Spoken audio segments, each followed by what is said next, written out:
అమ్మగారు, ఇదిగోనమ్మా కోడి. చాలా తిరిగి తిరిగి అట్టుకొచ్చానమ్మా.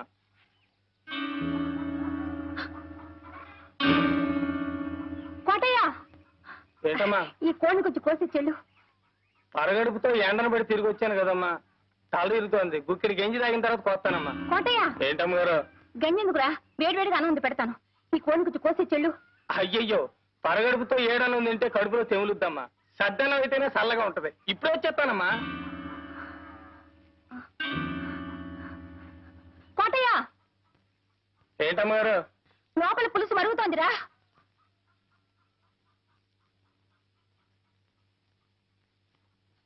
లోపల పులుసు మరుగుతోంది. నువ్వు బజారుకెళ్ళి అరకిలో పసుపు పట్రా. కోటయ్య, మళ్ళీ అటెక్కడికి రా. బజార్ ఎడితే తనకేదో తెచ్చిపెట్టమందమ్మా మా ఇంటిది, అడిగి వద్దామని. దానికి ఏమైనా కావాల్సి ఉంటే మన ఇంట్లో తీసుకుంటుంది. నువ్వు అర్జెంట్కి వెళ్ళి పసుపు తీసుకురా. పులుసు మరిగిపోతుందని చెప్పానా?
ఎక్కడికి రా?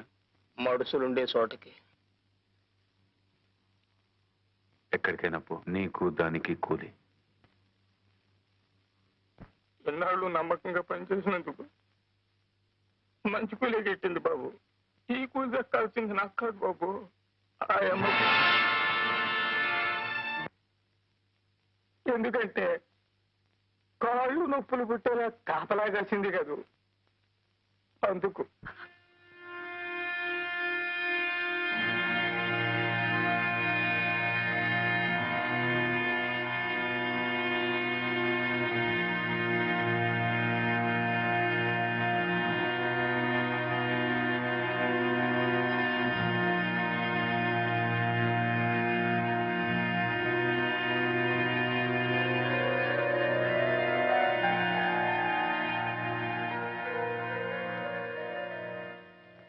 ఏ భర్త ఏ భార్య కూడా సంపాదించి పెట్టలేని గౌరవ ప్రతిష్టలను నాకు మీరు సంపాదించి పెట్టారండి.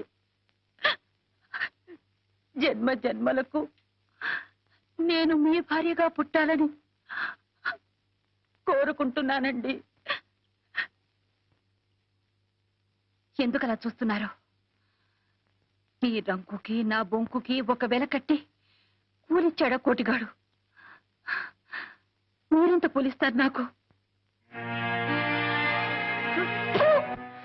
పశువుల కంటే హీరోయిన మీరు ఓ మనిషేనా? చెప్పండి చెప్పండి చెప్పండి చెప్పండి చెప్పండి. మీరా గుడిసె గుమ్మంలో అడుగు పెట్టినప్పుడే మీ చొక్కా పట్టుకుని ఆపుంటే నాకీ నింద వచ్చుండేదే కాదు. ఆ పని చేశాను ఇన్నాళ్ళు. భర్తన్న గౌరవంతోనే ఆ గుడిసె కాపలా కాస్తూ నిలబడ్డాను. ఒక్క క్షణం ఆలోచించండి. నేను నిలబడ్డ స్థానంలో మీరుండి ఆ గుడిసె లోపల నేనుండుంటే రంకుతనం అంటగట్టి మక్కలెరగతని బయటికి తరిమేసేవాడినే. నువ్వు నా ఇంటికి వచ్చింది వండి పెట్టడానికే, ఉపదేశాలు చేయడానికి కాదు. నేను మగాడినే, లక్ష్య చేస్తాను, నా ఇష్టం చేటు ప్రవర్తిస్తాను. నీకిష్టమైతే నోరు మూసుకొని ఇంట్లో పడుండు, లేకపోతే మూట మూల సర్దుకొని బయలుదేరు.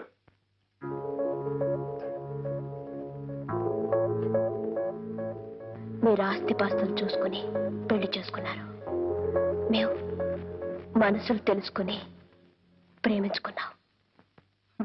గొప్ప వ్యాపారివయ్యా నువ్వు. బతికే ఓ వ్యాపారం నీకు.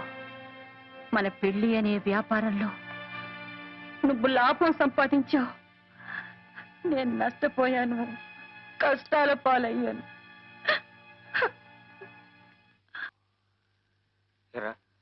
మీరందరూ ఇళ్లలో దెబ్బలు తిన్నారా? చూడరా, ఇదంతా నీ వల్ల అయిందిరా. సారీరా. ప్రేమ ప్రేమ నువ్వు తలబాదుకోవడమే కాని అందులో ఒక ఆవు గింజంతైనా సీతాకోక చిలకుందట్రా. ఒరే, అలా అనుకురా. కరుణ సంగతి మీకు తెలీదు. ఆమె నా కోసం ప్రాణమైనా ఇస్తుందిరా. ప్రాణాలు ఎవరికి కావాలరా? రేపు సాయంకాలం 5 గంటలకి దత్తుడి గారి తోట దగ్గరికి రమ్మను, అప్పుడు చూద్దాం. వస్తే ఆ అమ్మాయికి నీ మీద నిజమైన ప్రేమ ఉన్నట్టేరా. రే, కబురు అందితే తప్పకుండా వస్తుందిరా. అప్పుడు మా అన్నదాన్ని నీకుంటారు అబ్బాయి.